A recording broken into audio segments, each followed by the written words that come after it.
staff training, Daniel Smith, assignment number 3. So this is your agenda for the meeting.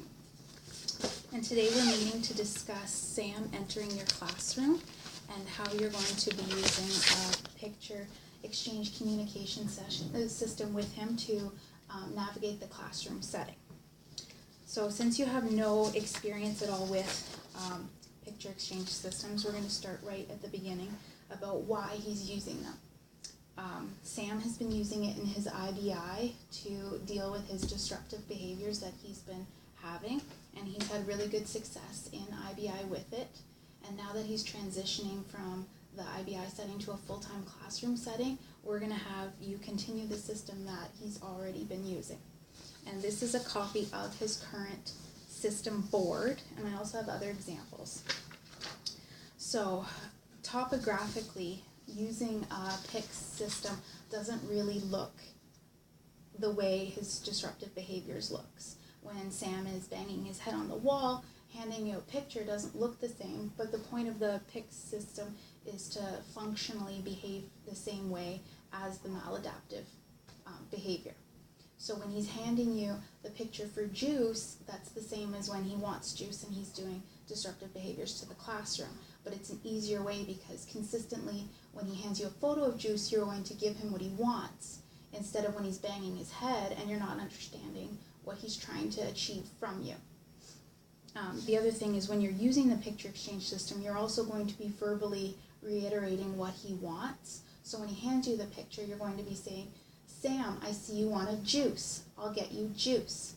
That way you're going to be increasing the cases of spontaneous verbalization so that he will be able to transition out of the PICS system into a more verbal approach.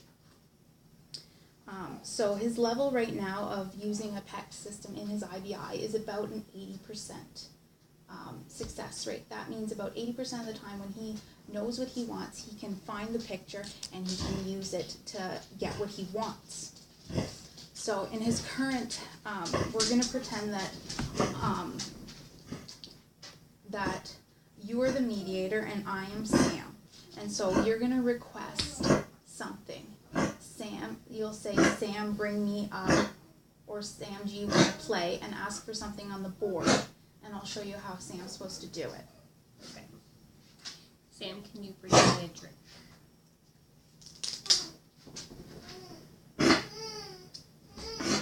So what you want to do is not give your hand to Sam.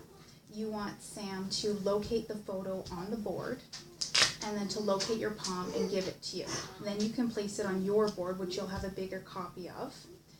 And for other areas within the classroom, if there's puzzles or books, if Sam wants to play puzzles, he'll take his photo of the puzzles and go to the puzzle area and put it over there. So that way he knows what he's supposed to be doing.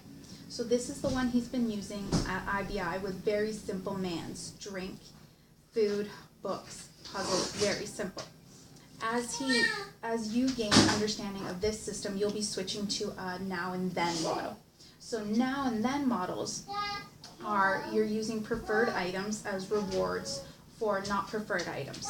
So when you want Sam to be doing math work, you'll say, first we will be doing math, and then we will be doing farm.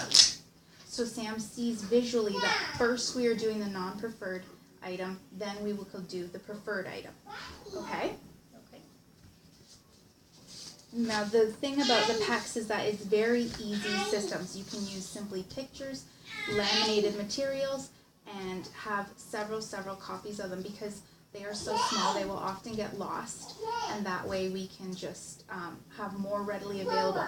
If you lose a preferred picture, when Sam is requesting that and can't find the picture, he will return to his maladaptive behaviors in order to gain what he wants because he cannot find his PECS. So we will have several of these available. The other bonus of these is that they are very easily interchanged. It's easy to print off new pictures of things we want and to change with his needs. Currently, Sam really likes Paw Patrol, so one of his preferred items is using a Paw Patrol video as a reward for doing items that he thinks.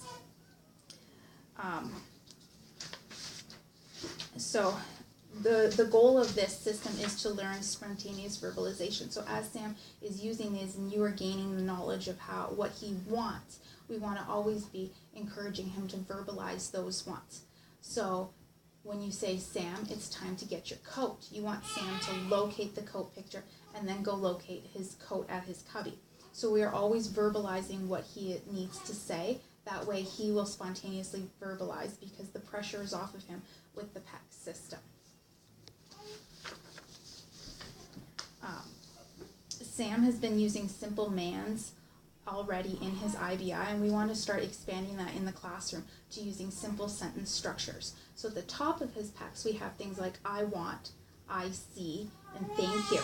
So soon we will be able to have Sam make simple sentences like I want a cookie. So when Sam wants something, he can make these simple sentences, and then we can start working towards the verbalization of these sentences. I want cookie.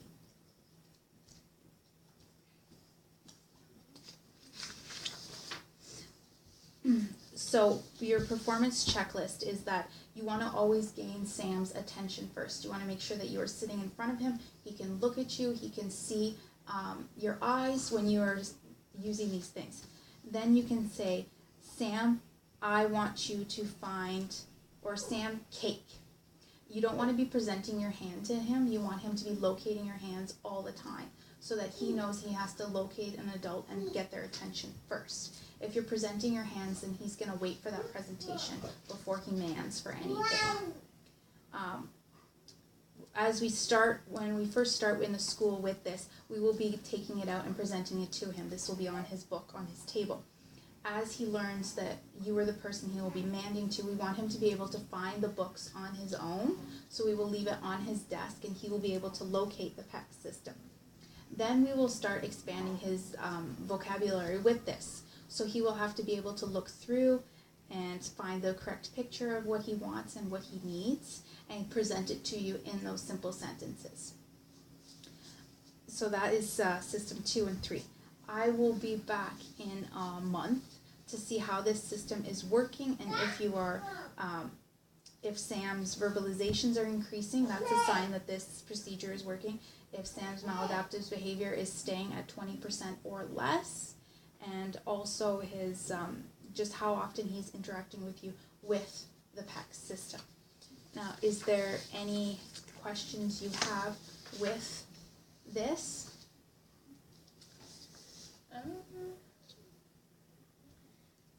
So if we were to be doing a specific unit of study in class, it's a system that's easily adaptable to that? Yes, you can use right now I simply have book and pens on here, but for each system we will get different. So like his first then, he can also use first, next, then.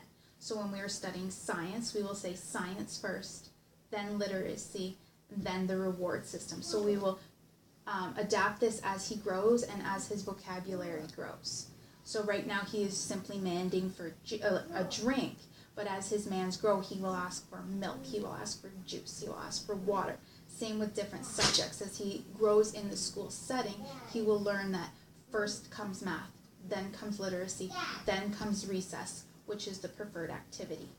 Is he able to communicate his dislikes? Right now, he currently uses maladaptive behavior to man his dislikes, so we try to use the first then method so that he knows first he does a non-preferred activity, but then he is allowed a preferred activity, which right now is puzzles and Paw Patrol videos. Okay. That's everything. I think that's good. Then we'll come back in a month and we will make sure that there's a chart at the end to make sure that you can track your behavior and Sam's behavior to see that we are currently on track with his treatment and that he is continuing using his picture exchange systems and he is spontaneously verbalizing, which is our ultimate goal, is to have Sam be more verbal for his demands. Okay, sounds great. Thank you.